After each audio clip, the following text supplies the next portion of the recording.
Okay, so so tonight we have with us, and I know I keep repeating this, but we have Jesse Rye, the co-executive director of Farm Fresh Rhode Island, and Howie Sneider, the executive director of the Steelyard. Um, you may be already really well acquainted with both of these organizations because their work has a statewide impact, and they are a really important anchor in the Valley neighborhood. I just want to point out that both nonprofits, they're kind of neighboring in the formerly industrial Valley corridor. Both of them have big facilities and sites that were formerly brownfields, but are now open to the community and fully remediated, with a lot of careful environmental stewardship. And both organizations have opted to install solar arrays on their facilities. So you hear a lot about residential solar or commercial solar, but I thought this would be a great opportunity for all of us to hear about how that works when you're a nonprofit. And for those of us who advocate with Carrie, we can educate ourselves on how it works when you're a nonprofit, and if there's anything that we can do as we learn about the process that Jesse and Howie went through, maybe we could support them. So because I'm not very imaginative about how to organize things, I thought we could just go alphabetically. And Jesse, I just wanted to invite you. There are 4 slides that are all about Farm Fresh, and I wonder if you might want me to just forward through them, and you could talk a little bit about the organization before we talk about solar panels. So we've got Sure. this and then a programming slide next. That's wonderful. Thanks, Jillian. Hi, everyone. It's really wonderful to be here with you all tonight. I'm very appreciative of all the work that you're doing statewide, and just really feel aligned with the mission of your organization and the work that you're doing. So as the slide up is showing, Farm Fresh was founded in 2004 as a nonprofit local food systems organization. And from the first moments of Farm Fresh until today, our work has been rooted in environmentalism. We were founded by students at Brown University, and actually the first few years of Farm Fresh was in the basement of the Urban Environmental Lab. So we were, literally rooted in environmentalism as an organization, and that work is really part of all of what we do. We really exist to form, genuine connections between farmers, food producers, and eaters. And the basis of that is really building a local food system that's resilient, that can stand up in the face of climate change, and that we're supporting growers that can provide stability and preserve farmland and green space and all of the things that make a local food system possible. We're trying to make it easier for them to do that and make those connections in with individuals, whether that's at our farmers markets, whether that's wholesale buyers through our Marketmobile program, whether that's about education, at farmers markets, out at senior centers and early education centers, really just trying to make that connection between, where your food comes from, the impact that has on the environment, and why buying local is a smart choice for reducing carbon emissions, for building sustainability and resilience within our region, and trying to be dependent on New England to feed New England. Farm Fresh is aligned with an organization called Food Solutions New England, and I would really recommend, if you haven't checked out that group, to check them out as well, because they're really an inspiring organization that talks about environmental justice, racial justice, all of the things that overlap in terms of systems thinking when you think of where our food comes from and how it gets to our table. As an organization, we started in 2004, but as the slide is showing right now, we grew incrementally and then had a really big jump forward. We were very, very lucky to become the owners of a 3.2 acre parcel of land right across the street from the Steelyard. And we're able to really vision a space that would be a future home for Farm Fresh and all of our programs, but also a home for other food and farm related businesses. And true to our environmental roots, we knew that that building needed to really speak to our values. Solar is a big part of that, but also thinking about like wastewater retention and other elements of how the building works and operates, in terms of thinking about like how it could, for what we could do as an organization, how it could have the how it could be the most impactful for environmental goals as well. Some of that is was really baked into like the architecture of the building, thinking about like the heating and cooling systems. All of the building runs off of a central cooling tower that works with a heat pump system that is throughout all of the building.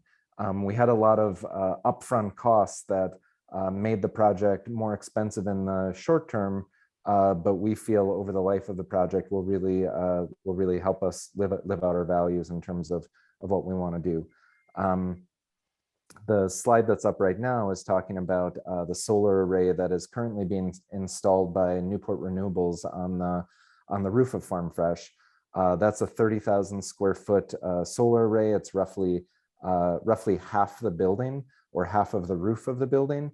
And I know Stuart from Newport Renewables is on the call this evening as well. And if there's any technical questions, I'm not an expert on this. I'm a driver in terms of saying like, this is something that I know the organization needs to do. But if you have any technical questions, I know Stuart will be more than happy to answer those. So, very quickly, that's an intro to Farm Fresh and kind of, how we're trying to live out our environmental values through our building. But I'm happy to turn it over to Howie and then come back for questions if that's where we're at. So. Yeah, that's great. Thanks so much, Jesse. Yeah, Howie, here's first slide for the Steel Yard. Sure. Hi, everybody. I'm Howie. I use he, him pronouns. I'm the executive director of the Steel Yard.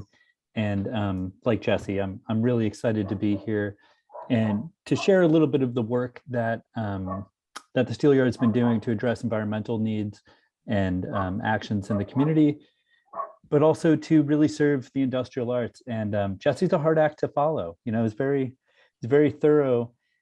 Made me really appreciate how much, Farm Fresh really addresses food systems throughout the state. And I think in a lot of ways, the Steel Yard really addresses art systems and manufacturing systems. We provide a campus for professional artists, makers, and the community to practice and learn the industrial arts. And we define those as welding, blacksmithing, ceramics, jewelry, iron casting, and other sort of fire-driven arts, even fire performance in some ways. And we use those industrial arts to accomplish a lot of goals, which are environmental, social, civic, equity-based, and community-based. We, like Farm Fresh, have a roughly 3-acre property in the Valley of Providence. It's a former brownfield that we had to remediate a bunch of lead on and some other heavy metals from over 100 years of industrial use. From 1902 until 2002, it was the home of Providence Steel and Iron. And prior to that, it was a watershed along the Woonasquatucket River in Providence, as far back in history as anything goes. And so we feel a deep connection to the river and to, as stewards of a property that sits along a river in the city. The first steps that we made were really around developing a site that could retain its own stormwater and not shed that into the river, but also to deal with an environmental cap so that we could create a place that was safe for all the program activities that you see up in front of you now. In 2019, the Steel Yard did a renovation of our building. We owned it for 17 years before we could afford to fix up the building, right? We believe in a slow growth policy so that we can make deep impacts with the decisions we make, and we can find the priorities we want and champion them.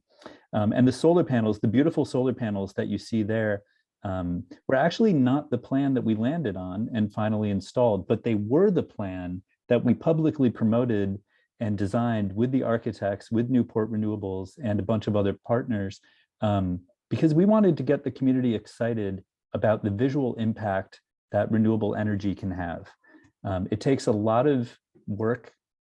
Well, let me say this. The Steelyard uses a lot of power, and we use the power to build art, to teach people industrial skills, to manufacture bike racks and benches that go out across the state that many of you have probably seen and used in your communities. And we want to make sure that as we're using all of that energy, we're renewably sourcing it. We can make the case that culture and culture creation and the arts will continue to be a viable activity well into the future. And to do that, we wanted to take the responsibility for renewably sourcing our energy.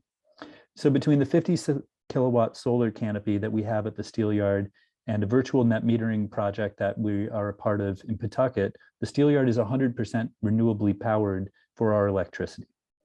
And that allows me to really, again, clearly make the case that, you know, the arts, for all the energy that we use, are an important part of our community and a place where we can celebrate each other's heritage, culture, accomplishments, the differences between us and the values that we share. And we did end up installing 50 kilowatt solar canopy on our historic buildings, which is just about a year ago. So in just 1 year, you can see here some of the accomplishments. And, you know, trees saved, energy that, and this is public. We made public access to this portal, so anyone can type in a URL and see live how much energy is being created at the Steelyard. Again, we want to do this for public education purposes because we're storytellers and we like telling, you know, as artists, we want to share and give people the opportunity to interpret and understand the information they're getting. So we've been generating energy at the Steelyard. It's a sizable portion of the energy we use. We still pay a lot for energy because peak demand is what you actually pay National Grid for. And we are looking ahead in the future, working with Newport Renewables to size the proper battery so that we can store adequate power at our facility for our industrial use and to help shave off peak demand, which will help the whole system deal with peak demand, but will also directly affect our wallet and the bottom line of the funds that we're raising. So thank you. Oh, and I just wanted to say also, I recently met one of the artists from the Stop Climate Chaos project and was really excited to hear that you're doing the wheat pasting. So thank you for doing that. Congratulations. Thanks so much, Howie. I think I'm going to stop sharing my screen now just so we can all see each other. And if I could ask both of you the same question. So you've both addressed a little bit why, how going solar intersects a little bit with your missions, but would you guys both be able to talk to us about whether or not there was any difficulty coming to a consensus within your organization to go ahead and make the investment, and if there are any particular hurdles that you experienced just as nonprofits going this route? I guess I can start. There were a lot of hurdles to putting on solar panels. And some of them, you know, this is maybe not a complete list, but some of them we're a historic building, and the State Historic Commission was concerned about putting panels on the roof, to which we countered that industrial sites like ours had been generating their own power by burning coal for over a century, and that we were simply continuing the historic tradition of industrial plants generating their own power. And so they sort of let us get away with it. So that was one hurdle. We had hurdles, National Grid saying that there wasn't enough volume on the grid in the neighborhood. Stuart may be able to talk a little more about that in a second, but you know, that was one hurdle. And fundraising, to be honest, there's not very many foundations that fund solar panels, and some of the big, incredibly generous foundations who helped us with brownfield cleanup and helped us outfit our facilities and our programs, when it comes to solar panels, there's a hesitancy and a latency there that I don't quite understand. But the Renewable Energy Fund from the state was able to provide partial funding, and we had to raise private donor funds to cover the rest. So it was the last phase of our construction, similar to, I believe, Farm Fresh, where we completed the entire building. We were up and operating and running before we could finish raising money for the solar panels. And Stuart, I don't know if you can address what that neighborhood power issue was, but I know that affected Farm Fresh as well. Yeah, absolutely. There's a constrained grid over there, and actually a very odd, antiquated feeder that services a lot of that area based on the old industrial use. So that feeder is slated to be upgraded at some point in the future, in the near future, according to National Grid, which is 5, 10, even 15 years. So obviously that doesn't help the Steel Yard or Farm Fresh, who need affordable, clean energy now. So it just provided some complications, and that we really had to evaluate other options. Luckily, there were other feeders in the area, and the Steel Yard had just actually connected to that newer feeder. So that would have been the nail in the coffin if we had not been able to tie into that new feeder, which coincidentally was also available to Farm Fresh, although we had a little bit of a different scheme on that project. But bottom line, the grid infrastructure is really outdated, and that is and will continue to be an impediment to some projects in the future.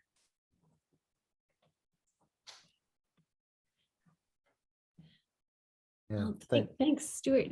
Jesse, do you want to talk a little bit about Farm Fresh's decision-making process? Because I think you had a couple of years of watching how it went with the Steel Yard. Yeah, we were really lucky to benefit from, the knowledge and wisdom that, Howie and the Steel Yard saw as they were going through the process. We also tried to get out and talk to other food systems organizations, other folks that we knew that had done buildings, trying to think about like different approaches. We're actually really fortunate. One of the VPs at UNFI, which is right across the river, also is the lead on all of their solar projects on their warehouses across the country. He was able to kind of serve as an informal advisor on the project too. So it was really a nice way for that business to extend a helping hand to our organization. So that was really really wonderful. I would echo what Howie said. I was surprised at how difficult it was to find appropriate funding to install a solar array. We were the beneficiaries of a grant from Commerce, Rhode Island, but in order to make the rest of our solar array happen, we had to rely on private donations to bridge the gap. Our system is, like I said, it's half of the building, which is 30,000 square feet. It's 233 kilowatts, and it was intended to power Farm Fresh's operations. So much of our work is still dependent on fossil fuels. We have trucks that are out on the road a lot. You folks know more than I do, like the impacts of heating and cooling systems on the environment. And we really wanted to prioritize solar, but it was the last element of funding that came into our project. The building was up and running for 1 year without solar on it. We got to see, really the impact of what it would cost to run this building without this there. And it was, I don't want to say scary, but it was an eye opener to know, like, what the expenses would be without the solar array there. And also just want to echo some of the roadblocks with National Grid, things that you don't think will be a problem that just seem to pop up and try to be roadblocks. I would just say, like, I'm so thankful for Stuart and Newport Renewables. My colleague Lucy has been our point person on this project, and just knowing how important it is to choose the right vendor and the right installer. Newport Renewables was helping with like everything from engineering the system, you know, installing it, contracting with all of the subs and consultants, you know, providing like the technical assistance to write the grants for Commerce Rhode Island, you know, and like the endless interface with National Grid that's needed to get us to where we are. I just, you know, with Stuart on the call, I just can't express my thanks enough. I don't think we'd be where we are without them and the great work that they've done. So, you know, it's also, I think, as a nonprofit, fundraising is always such a challenge, and knowing that the cost benefit of a solar array is something that it is an upfront cost, and it's very hard when you're thinking about like a capital campaign that, you know, you're constantly cutting things out of the building. To know that we needed to keep that in and to keep fundraising for it was just something that was really stressful at certain moments. Like, are we going to be able to do this? Is it going to be able to be possible? But you know, really thankful for where we are right now.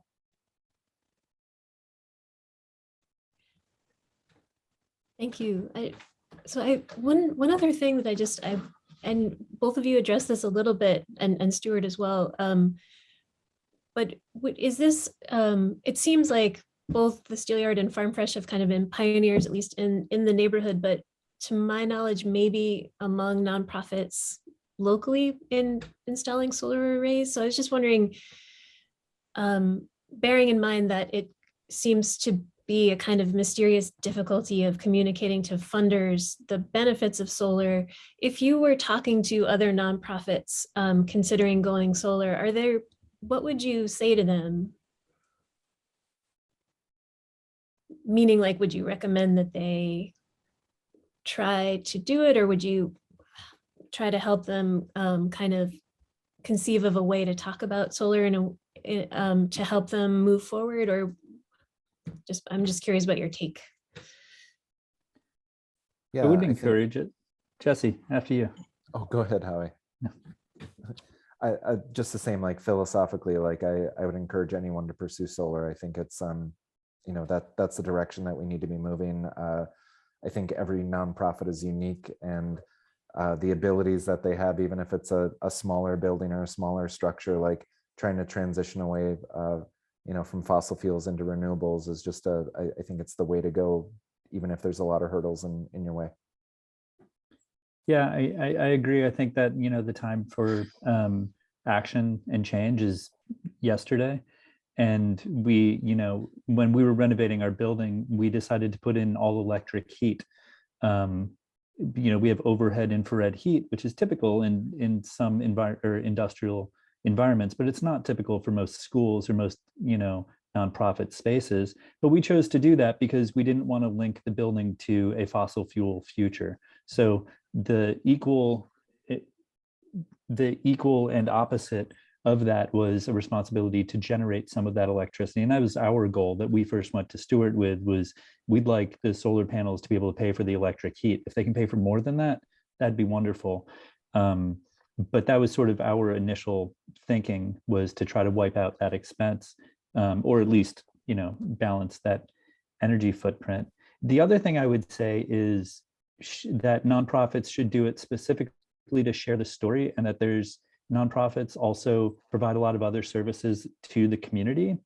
And so we have audiences that, you know, we can all learn together, and that being able to do the advocacy for the 2 years where we were designing solar panels that we weren't ultimately able to build, still did a lot to generate conversation for people to think about what it means to architecturally consider solar panels in a place. We did get some funding to pay for the architects and for Newport Renewables to do those explorations. So we were able to fund a local architect to explore what are creative and beautifying ways that we can incorporate solar panels into the urban fabric, or, you know, even rural spaces. We know we don't want renewable energy is also an opportunity for beautification and for enhancement of our communities.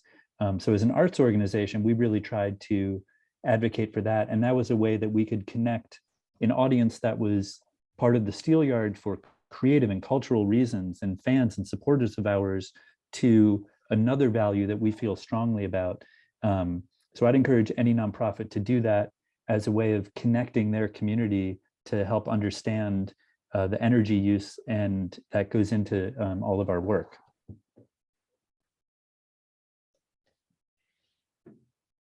And I just wanted to ask, because you're talking to an audience of advocates, are there either, Jesse, you're still sort of in the process a little bit, but aside from the storytelling that you guys both do as organizations, are there things that you wish people in the community like us could help you with as you go through these processes? Or like, how can Carrie help is my question. Or can we? I think advocacy around around battery systems. The state has increased and recently launched a program for batteries. We applied too early and weren't able to get into that round, but I think any advocacy around that, making sure that people can use the energy that they're creating in important ways, would be good, and continuing to sort of destigmatize it. I think there's a lot of concern about, I don't know where the concern comes from in some ways, but like why, people are just afraid of like building this new grid, giving up green space, right? Like you can have green space and have solar panels, and do it responsibly. But I think more advocacy around that stuff is needed. It's helpful. Yeah, I would just add to that. I mean, there is in terms of the green space portion of this, there's a lot of tension in, like the farming community around farmland being converted into solar arrays. And I think, as the smallest state, the state that's lost the largest percentage of its farmland to development, like preserving land that can be used for farming is really important. I would also say, land that can be used for solar is also important. So finding a balance between those two that oftentimes, I mean, there's an economic incentive for farmers also to be looking for ways to bring more clean energy sources to their properties as well. So I don't know if that's a direct call to action, but just, I guess, maybe an ask for an understanding of the sensitivities of maybe the economics of farming, and knowing that it's a delicate balance between preservation of land, generation of energy, and just trying to make a living by growing and selling food as well. I think in general, though, like for an advocacy organization to be speaking to policymakers around the need for incentives, the need for funding sources, the need for any help that could help more organizations or more businesses make this a reality is definitely something that Carrie could really be playing a key role in. Yeah. Yeah, I just wanted to add one other thing to that, which is we know that climate effects are going to be felt hardest by marginalized communities within a lot of the urban cores across Rhode Island, and continuing to advocate and support those changes to the grid, like Stuart was talking about, and the upgrades that are needed to make sure that those communities can have a more climate safe future is important. And, doing it without, de-shaming some of it as well, right? Like the steel yard, we're an industrial facility. We're going to use a lot of energy, and we're part of the Repower PVD program, as is Farm Fresh. There's a lot of refrigeration. We do a lot of heating. All of our programs are fueled by fire or electric heat in one way or another. And we need those. We need technology. We need industry to be able to build a climate resilient future. And so making sure that we are, encouraging people to make confident and responsible energy decisions while reducing energy and being aware of that.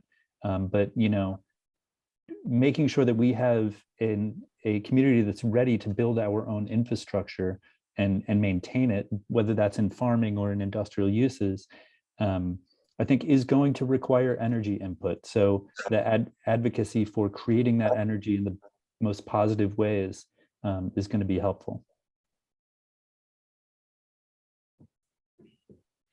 And I guess, Stuart, thank you for being here too.